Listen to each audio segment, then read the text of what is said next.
Grace's voice trembled with fury as she confronted the mirror. Mirror, mirror on the wall, how dare you? How dare you take it all? How? Whispers of K. The city outside was bathed in the bright, welcoming glow of an April day, bustling with life. For Grace, however, the day held a different tone. Newly relocated to pursue her dream job as a software developer, she had been staying with her aunt while job hunting.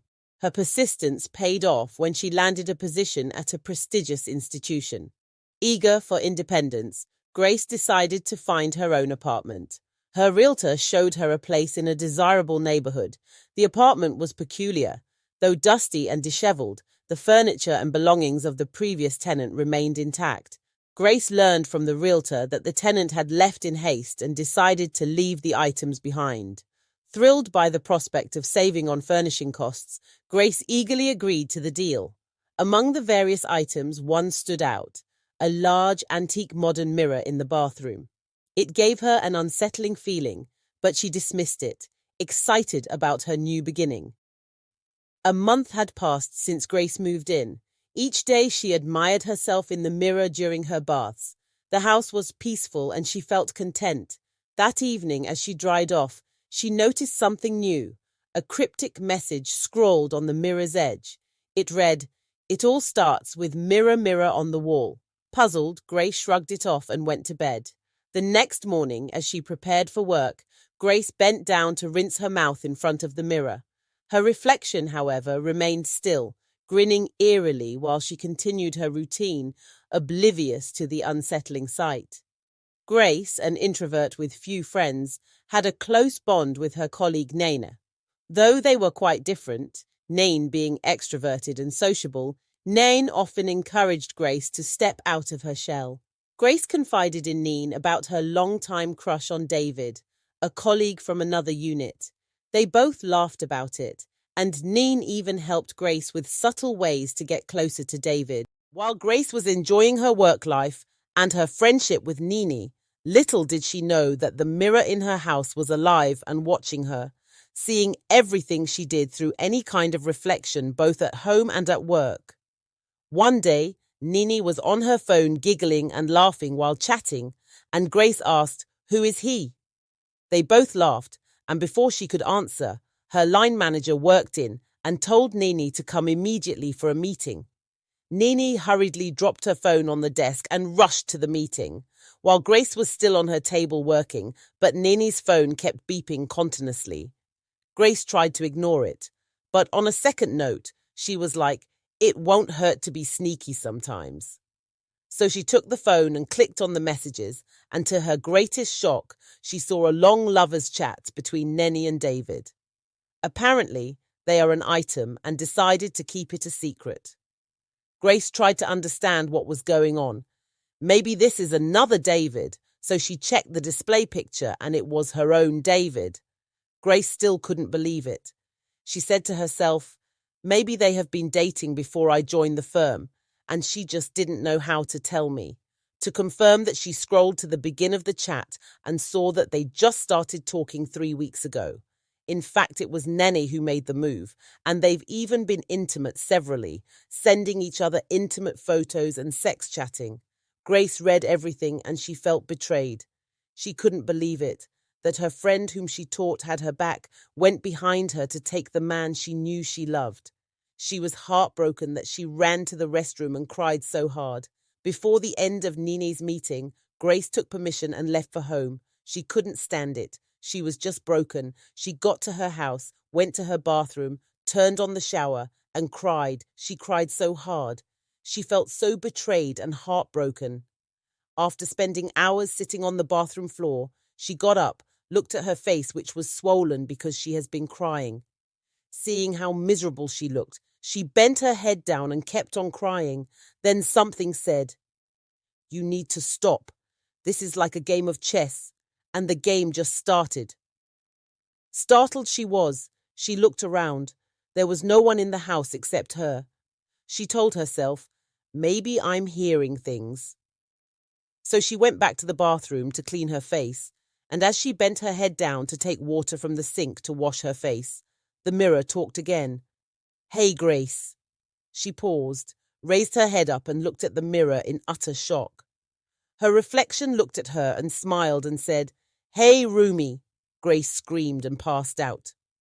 After a few minutes, Grace opened her eyes. She had a sharp pain in her head as she fell flat on the floor. While trying to recover from the pain, she gradually stood up, trying to remember why she was even on the floor. In a few seconds, she remembered, and she instantly looked at the mirror in horror. She saw her reflection looking straight back at her. She moved closer to the mirror to really see if it could speak. As she looked sternly and moved closer, she stared deeply into her reflection, moving her head and hands in different directions to see if her reflection would do the same. As she kept on staring at it, the next minute the reflection stopped moving and said, Boom! She froze and fainted again. Oh my gosh, are we going to do this all day long? The reflection said while Grace was on the floor and passed out. Evening had come, and Grace's phone was ringing. This woke her up. She managed to open her eyes, carefully got up and went straight for her phone that was on her bed. She was struggling with a great migraine, and at that point she didn't even know what had happened. She unconsciously picked her phone, and Naney said from the other end, Grace, what happened? Boss told me you left. Are you okay? I've been calling and texting. I'm worried, Grace. Are you fine? Grace, sitting on her bed and looking into her bathroom, the floor she just got up from, she was still trying to understand why she was on the floor and what was happening. The sound from the phone call caused more migraine for her, so she just told Nana, I'm fine, Nana. Can I call you later to explain everything? Okay, just be good. Make sure you call. Take care, Nene said, and ended the call. Grace kept on sitting on her bed, forcing herself to remember. And suddenly she remembered. She immediately got up in fear, stood still for some minutes, and then tiptoed into the bathroom to look at the mirror. As she stared straight at it, she saw nothing. Then she gathered some courage and muttered at her reflection. Who are you? There was no answer. So she rushed back to her bedroom, took some anointing oil and a Bible, and started praying intensely. Nothing still happened. After about an hour of intense prayers, she was exhausted, so she sat on the floor and started crying again. As at this time, she remembered Nene's betrayal. Oh, stop it already. I'm tired of seeing this, the mirror said. Grace got up and looked at the mirror. Who are you? She asked loudly. I am your reflection, dummy, the mirror responded. Grace was so shocked she couldn't speak. Please, I beg you, don't faint again. It's pathetic, the mirror said. How's this possible? Grace asked in total shock. Her reflection responded, Well, I wouldn't want to bore you with that, but hey, I'm here. That's what matters. Grace, still in shock, had no words. Breathe, Grace. I promise I don't hurt, the reflection said. We can be friends, you know. I get bored here most times. Grace tried to absorb this new reality. So you've been watching me all this time? She asked. Maybe, maybe not, the mirror replied with an enigmatic tone. Answer me, Grace yelled. Yes, I have, the mirror confirmed. Grace's face twisted with a mix of anger and sorrow. I know what you're going through. I've seen it before. I can help you. David is yours, not hers. Let me help you, the mirror offered. How? Grace asked, desperation evident in her voice. Just let me in, the reflection said soothingly. Say the words, mirror, mirror on the wall, come in and we'll become one. I'll give you the strength to face them. We'll take revenge together. Won't you like that? Grace hesitated, her mind racing. Promise you won't hurt me, she said. I promise, the mirror assured. Conflicted and desperate for resolution, Grace lay in bed that night, her mind in turmoil. Confronting Naney was impossible now. The betrayal felt like a losing battle. She needed help, and maybe the mirror could offer it. The next morning, Grace approached the mirror, her voice trembling. What if I want you out of my body? The mirror responded calmly. Mirror, mirror on the wall, get out. It's that simple, Grace. Without hesitation, Grace spoke the words. Mirror, mirror on the wall, come in. Instantly, a shiver ran through her as the mirror's spirit left its frame and entered her body. Grace's eyes flickered with a mix of fear and determination.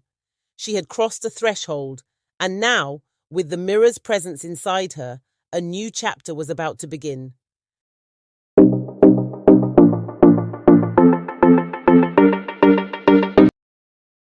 Whispers of K.